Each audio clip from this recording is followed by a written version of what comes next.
Well, here we go. Welcome to episode number, I believe it's number 7 of the Terry Jaymes Show. Thank you so much for being here. It's our weekly collection of whatever basically comes to my mind. Could be inspirational, could be motivational, could be just a little analogy, could be a joke I'm working on. Who knows? It's just good to have you here. Thank you for subscribing. Thank you for sharing the podcast. It really means a lot. And it's also on YouTube, just so you know. You can watch it on YouTube if you'd like. Get a lot of people that are enjoying that. My background of the city, if you can see behind me right now, you can see that. Got an email here that I'd like to read before we get going. All the responses and all the reviews and all that stuff. It's really touching. You know, when you're doing something like this, this is somewhat new to me. I mean, I make a living being on the radio, and sharing a very important parts of my life and embarrassing parts of my life, but going to another level on this show. And it has moments of being extremely awkward. And sometimes, I'll be honest, sometimes I don't know if I want to post some of the things I talk about, but I do. So there you go. All right, let's get to an email here. You can call and leave a message for the show, just so you know. Go to terryjames.com. You could do that on your cell phone. You could do that online. There's a microphone in the lower right-hand portion of the page. You click on that, and it will send a voice message to me. You could also leave an email if you want. You could sign up for the web thing. You could do all that kind of stuff. I mean, what the web thing? What am I saying? You could sign up for the, what's it called? A newsletter, which I've yet to send out, but I will. Got big plans for this son of a bitch. Been working on some stuff. Anyway, this comes from Bridget La France. Bridget La France. Very quick. Terry, I'm proud of you for not listening to the professionals after listening to your very first episode. It was amazing. I love the chimes. Where's the chime? There it is. I love the chimes. And the subject matter changes. Keep it coming. Thank you, Bridget. Thanks for taking the time to do that. I really do appreciate it. Another thing, a little inside tip, and this is something I'm not necessarily proud of. Well, I'm not proud of it. I'm not an artist by any means. But if you listen to the Lex and Terry show, I have tried painting a few things every once in a while. And I can't paint things. I can't paint people or anything like that. I just like colors and figures and shapes and all that kind of stuff. I guess you would call it contemporary art, you know, if you got to put a title on it. But the last title page of the show was something that I created. And a little behind the scenes thing. I'm going to be creating all of the title pages from here on out, artistically getting them done. So just a little inside thing right now. On today's show, I'm very excited about today. I really am. On today's show, we've got, let's see here, an Instagram post that I made that needs a little bit more clarification. So I got to spend a little more time on that for you guys. I ran into a homeless guy who, believe it or not, I think he has the right idea for some stuff. I think he might have inspired me, and why I loved tackling as a kid, playing tackle football, why I loved tackling a friend of mine. But first, let's get things going with this. Hey guys, if you're watching on YouTube, as you can see behind me, it's a beautiful day here in the Pacific Northwest. I have the drapes open in the office. I have the door wide open. I'm getting a breeze coming in here. I'm wearing shorts, for crying out loud. In fact, these shorts, you know how women, when they're walking around and they see something they like on another woman, like, hey, where'd you get that bag? That's a great bag. Love your outfit. When I'm with Sherry, that happens nonstop. She's kind of a fashionista type of thing. I bought these shorts that I'm wearing right now, and I'm going to stand up here in a second and show you guys. I bought these shorts because of Mark Wahlberg. Now, Mark Wahlberg's been on the Lex and Terry show many times. He has a new company out called, I got to read my shorts, called Municipal. And I figured I'd support him. He's been very cool to us. Why not? Why not buy some of his shorts? I cannot tell you how many guys have come up to me, dude, love the shorts. Where did you get the shorts and all that? I'm going to stand up right now. I'm going to show you the shorts, okay? from Municipal. All right, here we go. If you can see this, see these babies? These are basketball shorts. Basketball shorts. God, I got to lose a little weight. Here, let me get out on the patio so you can see my sexy ass freaking legs, bitches. Okay, so there you go. It's kind of weird getting complimented on the streets. It's kind of weird getting complimented for anything, actually. Oh, God. Well, that was some great podcasting material, wasn't it? That is what they call content in the business. Well, I'm going to switch gears here a little bit and maybe bum you out. I don't know how I'm going to react to this because I haven't talked to many people about this, and definitely not in a public forum. But it's about shame. Now, according to the dictionary, I think shame is described as a painful feeling of humiliation caused by some, I think it said, foolish behavior. To me, foolish is putting it lightly. Okay, it's just caused by not thinking, you're just doing the wrong stuff. Foolish behavior means you're acting foolish on purpose. I think it is anyway. But shame comes in many, many, many different forms. And I am ashamed of something that happened many, many years ago. And I don't know why I'm even talking about this. And I'll be honest, I'm not even sure I'm going to post this. If you're seeing this right now, obviously I made the decision to post it. But I have a few things in my life that I'm ashamed of. And one of them is that I caused a fight between my mother and father. Now, oh God. I mean, this was a real fight. My dad was in a wheelchair. He, ever since I knew him, I have older brothers and a sister that's older. They kind of left the house when I was, 4 or 5 years old. They were all out of there, type of thing. So it's kind of like me and my parents. I was kind of like an only child, although I, have great relationships with my family, and it's fantastic. But I remember one day I was just getting to the age where I needed to shave. And for Christmas, my mother bought me an electric razor. And as I opened it up on Christmas morning, like you do, I saw it and I turned it on, and all these whiskers came out. It was like my parents had no money. I don't know where they got the razor, if my mom bought it from somebody or whatever. But, I mean, we had no money. And my dad, like I said, was in a wheelchair. He had rheumatoid arthritis. It was just really, really, really bad. 2 new knees, 2 new wrists, 2 new hips.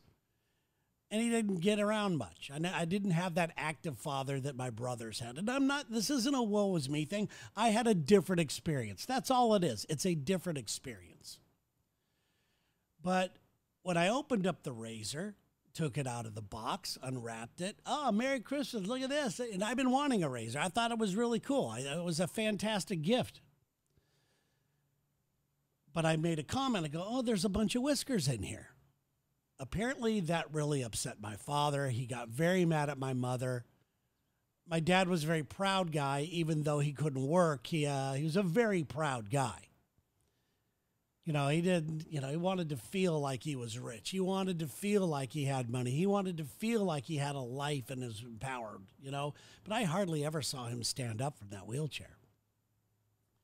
And I caused this fight between my mom and dad. And they just started arguing, like right there in front of me. And it was just brutal. And it went beyond an argument. My mother said something which led her to walk into, we had a little bit of a closet in our condo, and there was a washer and dryer in there. And she walked in there, and my dad, I don't know how he did it. He got up on his feet and walked over there with a cane and was ready.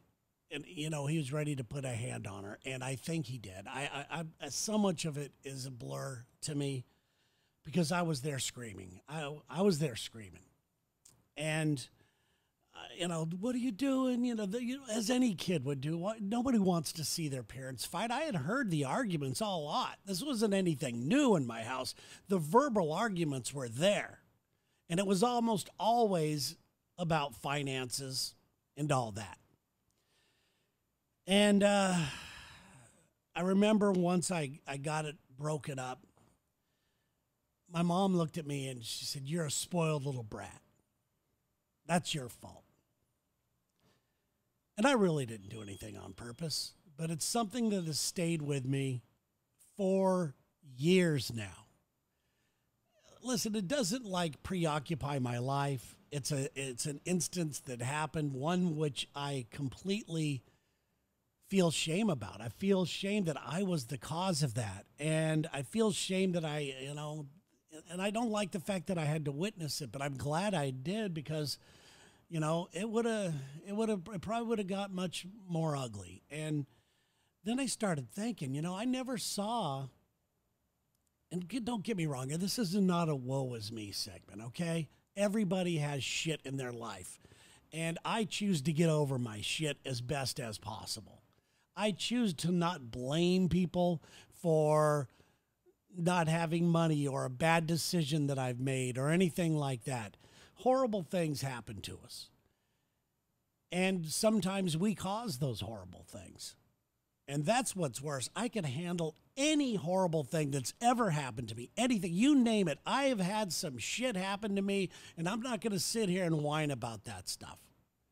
I'm not going to. But if I cause some distress or anger or pain or a fight between somebody else because of an action that I had, whoo, boy, that hurts right here, man. That really hurts in my heart. I can't remember a time that I ever saw my mom and dad either hug. I never saw a hug. I never saw a kiss. I never saw any of that stuff. And because I came along much later in life, they'd been married for a while, and the piles and the stress was on them like you couldn't believe. There was illness all around me. There was financial burden all around me. There was all that kind of stuff, and I was aware of it. But I think they did their best to hide it, and I completely love my parents. But man, I really wish I could take that day back. One of the good things, I guess I could spin this into something positive, is, talking about how I never saw any physical affection with my parents. Obviously it was there. I'm here. I have brothers and sisters, but those are a day that you didn't show a lot of public displays of affection or anything like that. But they did laugh together. They laughed at a lot of the same things. My mother had a great sense of humor. She was one of my biggest fans when I started telling jokes around the house. This was a way for me to get some sort of, I guess, attention and positive attention around the house. My mom had a fantastic sense of humor. She didn't crack jokes, but she laughed at all the right stuff. She loved George Carlin. She loved all that kind of stuff. She loved the early David Letterman shows. He had a show in Los Angeles, a morning show, just in L.A., before he became a national name. And it was just a wacky morning show. And she loved that guy and loved the whole thing. So maybe that's why I'm chasing this dream right now. Maybe that's why I like to laugh or to make other people laugh. It's maybe it's my form of, I don't know, going to a therapist or something. I have no idea. But I'm glad it's there. And I've been able to make a living out of it. I mean, you're not cracking up right now, I know, because this is kind of a fucked up story. But I really think that maybe something positive came out of this. Not that one specific thing, because there's no reason for that. There's no reason for physical violence in the house. And it was my fault. I guess it's time for, if you got something going on in your life, do your best to find a way to let that shit go. Maybe get a podcast and talk about it to everybody. So I just got off the phone with my buddy Michael Pace. He's a stand-up comedian. He's a headliner. Been doing it a long time, been doing some TV shows, been a bunch of TV commercials, Curb Your Enthusiasm, all kinds of stuff. He and I have always wanted to do a podcast together. We've tried a couple of different things. Schedules aren't working out right. You know, he's touring and everything else. And me, I'm just sitting here at home waiting for shit to happen. But he and I were having a conversation today, and we go kind of in depth. You know, he's one of my friends that I feel like I could say anything to, and hopefully he feels the same way. And I told him that kind of what I want right now is just to have some peace of mind, just peace of mind. I'm trying to enjoy moments where everything's okay in my life. Everything's just fine. Doesn't have to be crazy good. It's just everything's good, and to recognize those moments. So I just get off the phone with a guy, go down and get a coffee, and I see this guy that I've seen in my neighborhood a few times. He's a homeless guy. He's got a bicycle. And I see him, and he doesn't do anything to anybody. He's not a jerk or anything like that, but he has a bicycle that he has, I believe it's fake, like vines on it. Like it looks like a tree that he drives around a tree, and he's got this peaceful music playing behind him. I'm going, you know what? This motherfucker's got it right. You know, it's just one of those times that I needed to see that after that conversation. I'm going, you know what? This guy, most people would go, what a piece of shit, get out of here type of thing. But he harms nobody. I don't know how he's making it. I have no idea what he's doing. Hopefully he's not stealing or anything. But, you know, he just cruises around on his bike that's decorated like a tree. He's got music playing, and it's not like heavy metal or anything. It's not like he's playing Danzig or something out of there. He's got, you know, some sort of, you know, some peaceful music. And you're going, God, this guy may have figured this shit out, maybe. Anyway, that's not what I wanted to talk to you about right now, though. But he made a conscious choice, this guy did. This guy made a choice, it seems like, to, you know what, if I'm going to be out in the streets, I'm going to make it a peaceful thing instead of, you know, fighting people and looking for my next hit and all this type of stuff. It's just kind of a weird thing. He made a choice, it seems like. Could be wrong, but in my mind, it seems like that was a conscious decision that this guy made. Now, when you choose to better yourself, which so many people do, which I have, and you could go down a bad path, believe it or not. I have. You could start to read so many books and start to watch so many videos and listen to so many podcasts about, you know, bettering yourself. And they're all very interesting and everything. I love that. Self-help books saved my fucking life. But you could start to do that to where you're actually thinking you're doing something.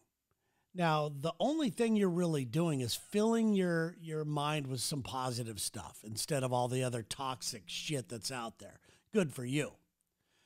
But you can actually just that'll just be it for you. You have to actually take that positive information that you're learning, and hopefully most people choose to do this to better themselves, to get confident in certain areas, to find the passion to go for something or the bravery to go for something. So that's what those podcasts and books and everything else, they kind of put your mind into that. I hope that this show does that for you. But I'm hoping that once you listen to this or find something that you like or a quote you like or something that inspires you, that you're putting what you've learned into action. You have to go ahead and roll the dice on yourself eventually. You've got to consider it as on-the-job training. You are not, because you've read 50 books, gone to a bunch of seminars and all that, you're not an expert. You got a leg up on things. You kind of know where you're headed, but you're definitely not an expert. You need that on-the-job training. You need to see what's going to work for you, what's going to fail for you. You need to suck at stuff. You really do. Like, that's why I'm here, you know, that type of thing. But other than that, you're just going to have your life is all about learning all the time. You have to accept that you're always going to be learning. If you think you're learning something by listening to a seminar, you are. But if you don't like go out of that seminar and put some of that stuff that you've learned into action, what a waste of time. You may as well have just been jerking off on a porn site. What a waste of time. So realize you're always learning. Life is completely trial and error. And Get out there and fuck it up. Get out there and when you actually find something that works for you, take that moment and enjoy it and feel that fucking peace. God, I just want some fucking peace of mind. So I recently made a post on Instagram that's getting a lot of feedback. And I felt that I needed to take this time right now to clarify some of this, okay? Just to go a little deeper on the subject to try to show you what I really meant. And people are enjoying the post, don't get me wrong, but I think that we could actually take it a little further and affect some more people in a different way. I was talking about not having any hobbies, or not calling them hobbies, or side projects, or side gigs, or my plan Bs or plan Cs. When you have that, it diminishes the value of what you really have going on in your life. So what if you only get to write part-time? So what if only you get to post online part-time or take part-time classes in psychology, whatever your passion is? So what if it's only part-time? It's an extension of who you are. Do not diminish it by going, oh, it's my side gig. That's just a little hobby I have. You know, when you say that to somebody, the other person hears, oh, that guy's really not into it. He really doesn't know what's going on. Own the fact that you're an artist. Own the fact that you're that you're doing what you want to do, even if it's part-time. The best analogy that I have about this, and this is going to be a stretch. I know this is a stretch. I was really shy as a kid. I've talked about this many times on the podcast. I was afraid to like people. I was afraid to God. I was afraid to love people. It was really sad when I really think about it right now because, rejection hurts.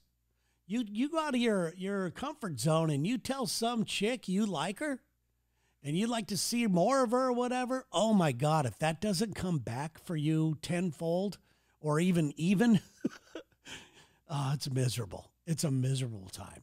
I remember when I got brave enough to tell this girl, Trina was her name, that I liked her.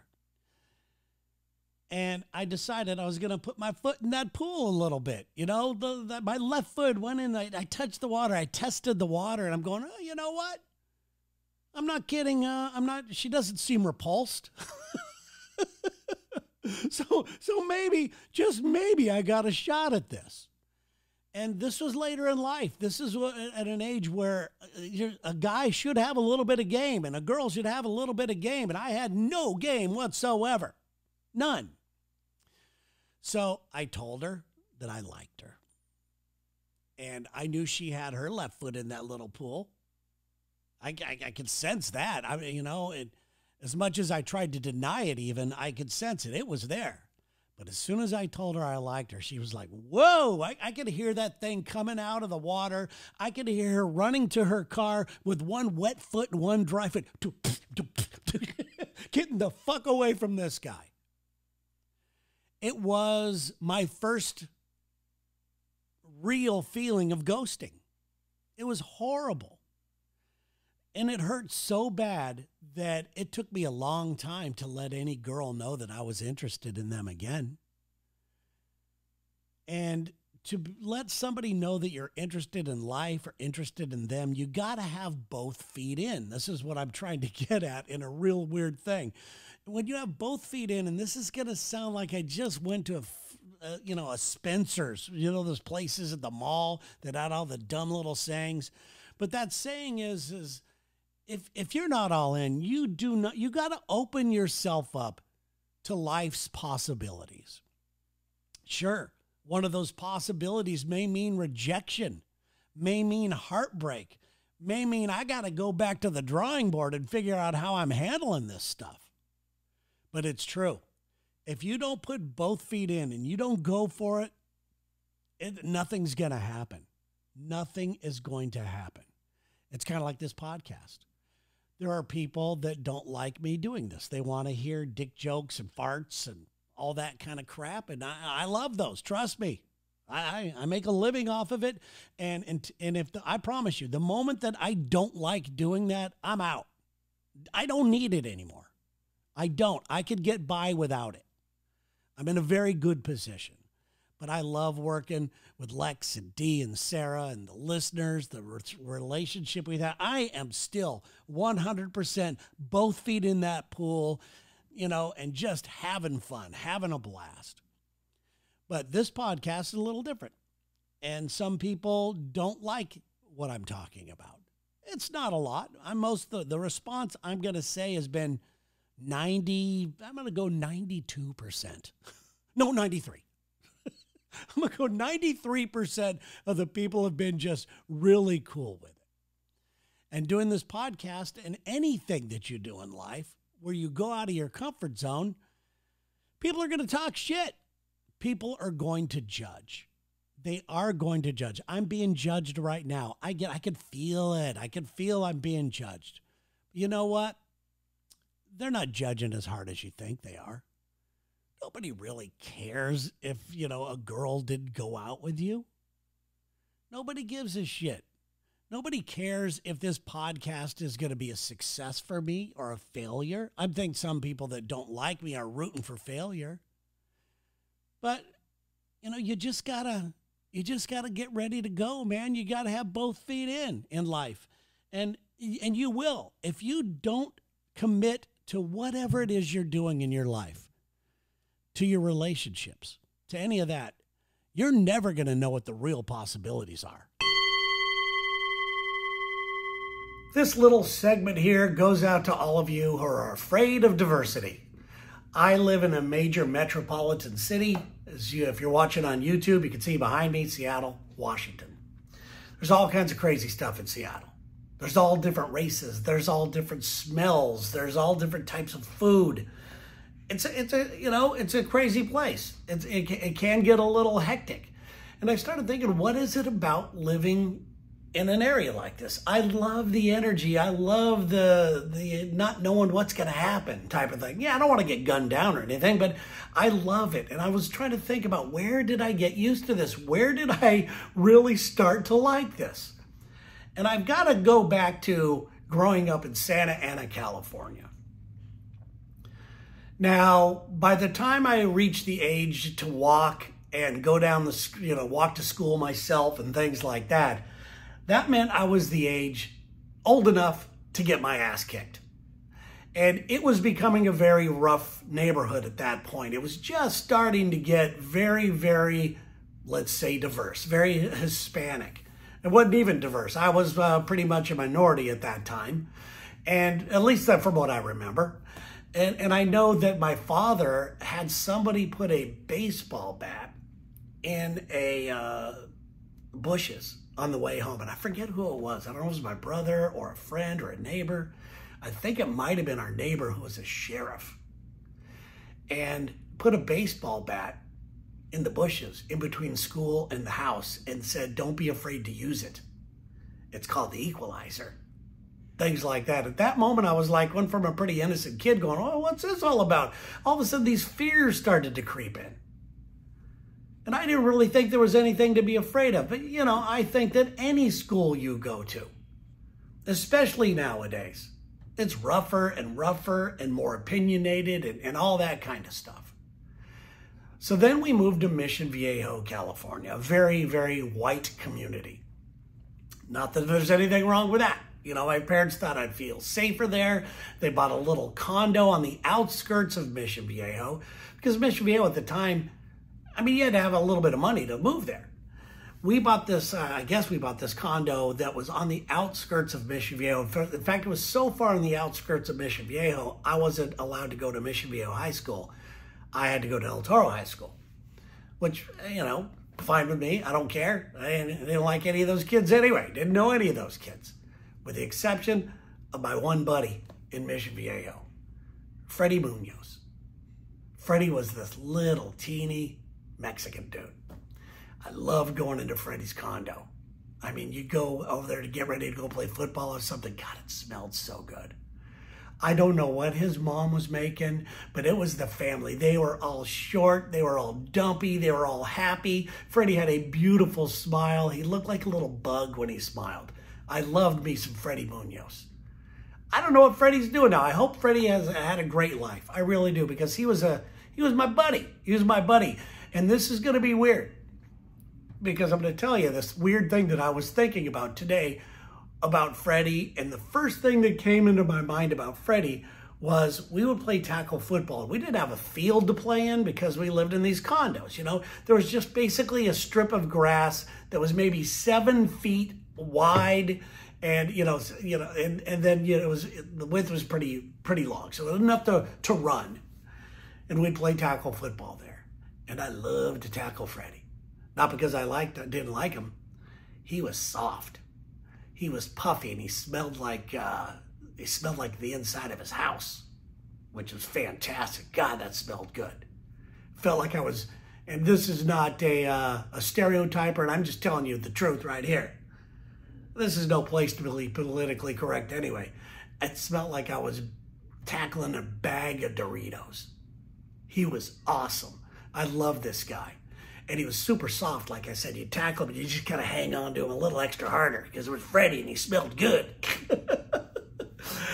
I guess what I'm trying to say right now is that, there's a reason why, and I think that the way you grow up has a lot to do with the way you view your life. And that's either a good thing or a bad thing. And I think that growing up in that area benefited me.